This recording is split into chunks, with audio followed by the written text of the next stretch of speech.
Proverbe 16, versets 1 à 3. Les projets que forme le cœur dépendent de l'homme, mais la réponse que donne la bouche vient de l'Éternel. Toutes les voies de l'homme sont pures à ses yeux, mais celui qui pèse les esprits, c'est l'Éternel. Recommande à l'Éternel tes œuvres et tes projets réussiront. Il sonde les cœurs et les reins. Il sait mieux que toi ce qui est bien et le chemin qui te fera vraiment obtenir des victoires. Proverbe 19, verset 21. Il y a dans le cœur de l'homme beaucoup de projets, mais c'est le dessein de l'Éternel qui s'accomplit. Posons-nous la question, frères et sœurs. Peut-être tu forces dans un domaine qui n'est pas le tien, dans un domaine qui n'est pas compatible avec ce que Dieu a mis en toi. Car ce que Dieu a mis en toi, c'est ce qui s'accomplira. C'est ce qui s'accomplit. C'est ce qui se manifestera. Donc, il faut que tu trouves tout simplement ce que Dieu a mis en toi et que tu sois en harmonie avec le projet divin. Que tu sois en harmonie avec l'appel de Dieu, avec la vocation de Dieu, avec le don de Dieu sur toi. Il faut que tu vives la vie que Dieu veut pour toi. Il faut que tu sois dans le ministère que Dieu veut. Il faut que tu sois avec la personne que Dieu veut.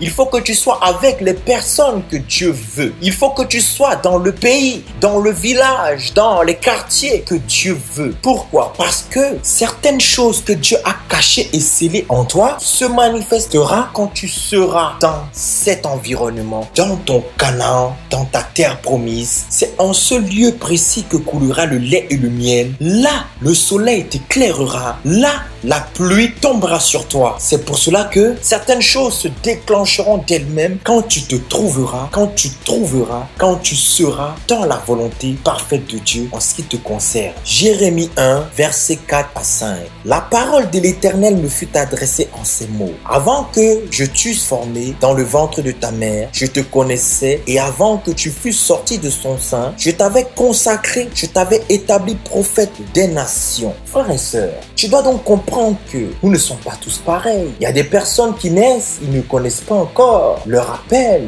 leur ministère, leur don, leur talent. Mais cela est caché en eux. Ils naissent avec. Leur étoile brille à partir du moment où ils viennent sur terre. Ils cheminent avec tout au long de leur vie. L'appel de Dieu dans la vie d'une personne, le don de Dieu dans la vie d'une personne peut commencer dès le ventre de la mère. Une personne peut être consacrée, choisie, établie, remplie de l'Esprit de Dieu dès le ventre. Pour d'autres personnes, ça peut se manifester à un certain moment. Jérémie était consacré dès le ventre de sa mère. Il était établi prophète des nations. Dieu connaissait déjà le plan qu'il avait pour lui, comme Dieu connaît déjà le plan qu'il a pour toi. D'autres personnes, très tôt, le Seigneur va mettre cela en exergue, va mettre cela à la lumière. Et très tôt, ils vont commencer à servir le Seigneur. Très tôt, leurs dons, leurs talents, leurs potentiels vont être évidents. Très tôt, ils sauront déjà leur vocation de vie. Mais pour d'autres personnes, ça se découvre avec le temps, où Dieu se révèle à un moment dans la vie de ces personnes. Dieu crée une situation dans la vie de ces personnes pour que ceux-ci découvrent et entrent dans leur appel et manifestent la grâce de Dieu. Matthieu 25, à partir du verset 13. Veillez donc, puisque vous ne savez ni le jour, ni l'heure à laquelle le Fils de l'homme viendra. Il en sera comme d'un homme qui, partant pour un voyage, appela ses serviteurs et leur remit ses biens. Il donna 5 talents à l'un, 2 à l'autre et 1 à un troisième, à chacun selon sa capacité. Et il partit aussitôt. Celui qui avait reçu les 5 talents s'en alla, les fit valoir, et il en gagna 5 autres talents. De même, celui qui en avait reçu les 2 talents en gagna 2 autres. Celui qui n'en avait reçu qu'un alla faire un creux dans la terre et cacha l'argent de son maître. Longtemps après, le maître de ses serviteurs revint et leur fit rendre compte. Celui qui a reçu les 5 talents s'approcha en apportant 5 autres talents. Et il dit: Seigneur, tu m'as remis 5 talents. Voici, j'en ai gagné 5 autres. Son maître lui dit: c'est bien, bon et fidèle serviteur. Tu as été fidèle en peu de choses. Je te confierai beaucoup. Entre dans la joie de ton maître. Celui qui a reçu les 2 talents s'approcha aussi. Et il dit: Seigneur, tu m'as remis 2 talents. Voici, j'en ai gagné 2 autres. Son maître lui dit: c'est bien, bon et fidèle serviteur. Tu as été fidèle en peu de choses. Je te confierai beaucoup. Entre dans la joie de ton maître. Celui qui n'en avait reçu qu'un talent s'approcha ensuite. Et il dit: Seigneur, je savais que tu es un homme dur, qui moissonne où tu n'as pas semé et qui amasse où tu n'as pas vanné. J'ai eu peur et je suis allé cacher ton talent dans la terre. Voici, prends ce qui est à toi. Son maître lui répondit: serviteur méchant et paresseux, tu savais que je moissonne où je n'ai pas semé et que j'amasse où je n'ai pas vanné. l'année. Il te fallait donc remettre mon argent au banquier et à mon retour, j'aurais retiré ce qui est à moi avec intérêt. Ôtez-lui donc le talent et donnez-le à celui qui a 10 talents, car on donnera à celui qui a et il sera dans l'abondance. Mais à celui qui n'a pas, on ôtera même ce qu'il a. Et le serviteur inutile, jetez-le dans les ténèbres du dehors où il y aura des pleurs et des grincements de dents. Le Seigneur nous a remis des biens. Ce sont ses biens à lui, car c'est lui qui en est la source. C'est lui qui en est le propriétaire et nous les gestionnaires. Loin de nous donc la prétention de nous enorgueillir, de croire que nous en sommes les maîtres, que nous en sommes les propriétaires. Loin de nous de telles pensées, loin de nous de tels raisonnements, car chacun rendra compte pour tout ce qu'il aura reçu de Dieu. En fonction de l'abondance que tu auras reçu de Dieu, Dieu attendra de toi un certain rendu et des fruits équivalents et proportionnels à l'abondance reçue. Plus tu as reçu, plus on te demandera. Plus tu as, plus on attendra de toi. Acte 20, à partir du verset 35. Mais nous lirons vers la fin. Il y a plus de bonheur à donner qu'à recevoir. Cela veut dire que quoi? Plus tu as, plus il te faudra donner, plus il te faudra partager. N'attends pas toujours de recevoir. Le peu déjà que tu as, donne. Ainsi le Seigneur te bénira abondamment et te fera croître, te fera étendre au-delà encore de tes limites. Donc, sois dans la joie quand tu donnes et ne sois pas attristé, car Dieu aime celui qui donne avec joie, avec une bonne disposition de cœur. Et donc, si tu en as reçu 5, il faudra que tu gagnes 5 autres talents par-dessus. Si tu en as reçu 2, il faudra que tu en gagnes 2 autres par-dessus. Si tu en as reçu qu'un, il faudra que tu en gagnes un autre par-dessus. En fonction de tes forces, de tes talents, de tes dons, de tes capacités, tu pourras aller jusqu'à un certain niveau. Il nous faudra donc utiliser nos potentiels, nos talents, nos dons jusqu'à leur parfait niveau d'excellence, jusqu'à leur maturité, jusqu'à leur plein accomplissement et leur ultime déploiement en performance et fonctionnement. Pour exemple, nous prenons Paul. Paul avait reçu de grandes révélations concernant Christ et c'est l'une des raisons qui a fait qu'il a travaillé plus que les autres à cause de l'excellence des révélations de la grâce de Christ. Alors, Dieu qui t'a donné ces talents attend de toi que tu prennes tes responsabilités et que tu ailles les faire valoir, que tu ailles trafiquer, travailler, multiplier ce qu'il t'a donné. Ce que nous devons percevoir dans ce récit, c'est que en te donnant, en nous donnant, Dieu nous montre qu'il nous fait confiance. Et cette confiance, nous lui devons un retour de fidélité, un retour de loyauté, un retour de bon serviteur. En travaillant, en n'étant pas paresseux, en n'étant pas lâche, en n'ayant pas peur, en n'agissant pas sans intelligence. Car Dieu attend tout simplement de nous que nous soyons fidèles au peu qu'il nous a donné selon nos capacités. C'est en cela que nous serons récompensés. Non pas pour faire des choses qui sont au-delà de nos capacités, au-delà de nos forces. Ne sois pas comme celui qui n'avait reçu qu'un talent.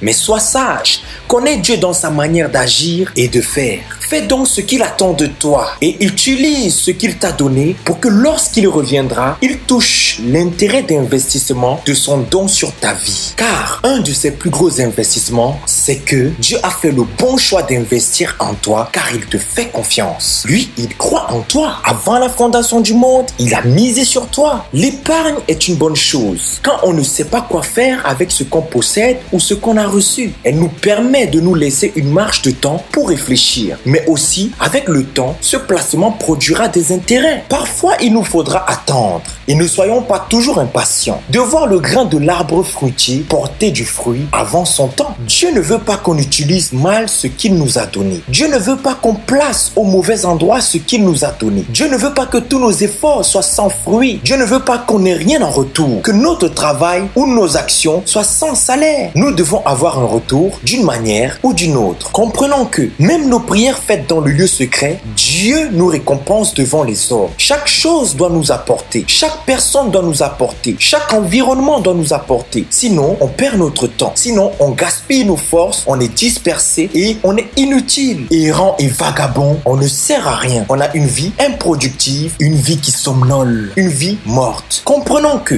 Dieu même rémunère ceux qui le cherchent avec foi. Comprenons que Dieu attend que tout ce que nous faisons, nous devons avoir un retour positif sur chaque grain semé, car l'ouvrier mérite son salaire. Mais surtout, il nous faut avoir à l'esprit que tout ce que nous semons ne revient pas toujours de la même manière que nous l'avons semé. Elle peut nous revenir sous une autre forme, car Dieu seul décide de la forme, de l'aspect, de la taille, de l'éclat, de la manière. C'est lui qui sait et qui décidera de la manière et de la forme à laquelle cela nous reviendra. Sur ce point, mon conseil c'est que nous devons investir sur des choses sûres, stables, rentables, vraies, des choses éternelles qui nous suivront, qui nous reviendront sur terre et jusqu'à l'éternité. Luc 16, à partir du verset 10. Celui qui est fidèle dans les moindres choses l'est aussi dans les grandes. Et celui qui est injuste dans les moindres choses l'est aussi dans les grandes. Si donc vous n'avez pas été fidèle dans les richesses injustes, qui vous confiera les véritables? Et si vous n'avez pas été fidèle dans ce qui est à autrui, qui vous donnera ce qui est à vous? Voici un mystère du royaume ici. C'est que nous devons bien gérer et traiter les affaires des autres comme si c'était les nôtres. Car si on agit ainsi, nous serons capables de bien administrer les nôtres et le Seigneur nous confiera ce qui est à nous, sans problème. Voilà, frères et sœurs, les clés que nous voyons dans la parole de Dieu. Pour que Dieu puisse t'élever, pour que Dieu puisse t'étendre au-delà de tes limites, au-delà de ce qu'il t'a déjà accordé initialement, au départ, au commencement. Il te faut, frère, sœur, être fidèle dans ce que Dieu t'a déjà donné. Ainsi, dans sa souveraineté, Dieu verra que tu es fidèle dans le peu, dans les moindres choses. Il t'établira dans de plus grandes. Il étendra tes limites. Il t'accordera de l'abondance dans la sûreté de sa grâce. Mais celui qui ne fait rien, celui qui passe son temps à être paresseux, inutile dans l'action du Saint-Esprit, dans la maison de Dieu, dans sa vie, il est lâche. C'est un méchant. Et le Seigneur l'ôtera le peu qu'il a, ce qu'il a reçu au départ, au même titre que les autres, et le donnera à celui qui en a déjà. Et on le jettera au dehors, là où il y a les pleurs et les grincements de dents. Alors, toi qui dors, réveille-toi, lève-toi, et Christ t'éclairera. Jean 15, à partir du verset 1er. Je suis le vrai cep et mon père est le vigneron. Tout sarment qui est en moi et qui ne porte pas de fruits, il le retranche. Et tout sarment qui porte du fruit, il émonte, afin qu'il porte encore plus de fruits. Déjà vous êtes purs à cause de la parole que je vous ai annoncée. Demeurez en moi et je demeurerai en vous. Comme le sarment ne peut de lui-même porter du fruit s'il ne demeure attaché au cep. Ainsi, vous ne le pouvez non plus si vous ne demeurez en moi. Je suis le cep, vous êtes les sarments. Celui qui demeure en moi et en qui je demeure porte beaucoup de fruits. Car sans moi, vous ne pouvez rien faire. Si quelqu'un ne demeure pas en moi, il est jeté dehors comme le sarment et il sèche. Puis on amasse les sarments et on les jette au feu et ils brûlent. Voilà un chemin que le Seigneur a tracé. Un chemin de gloire, un chemin de perfection. Si nous voulons réellement porter du fruit, de véritables fruits dignes de la repentance, il faut que nous demeurions en lui. Il faudra être en lui et il faudra qu'il demeure en nous. Donc celui qui est dehors, celui qui ne croit pas en Dieu, qui n'a pas le Seigneur, ou le serviteur qui marche dans l'iniquité, loin de la face du Seigneur, qui lui fera porter beaucoup de fruits, sera rejeté, sera séparé de la face de Dieu, sera retranché d'avec Dieu, sera maudit, comme le figuier que Jésus-Christ a maudit, qui n'avait pas de fruits. Quand Jésus-Christ est venu en chercher et quand Jésus-Christ en avait besoin, il sera sec, sera sans vie, sans force, malgré le peu qu'il a reçu. Et tout cela parce qu'il n'est pas, parce qu'il ne demeure pas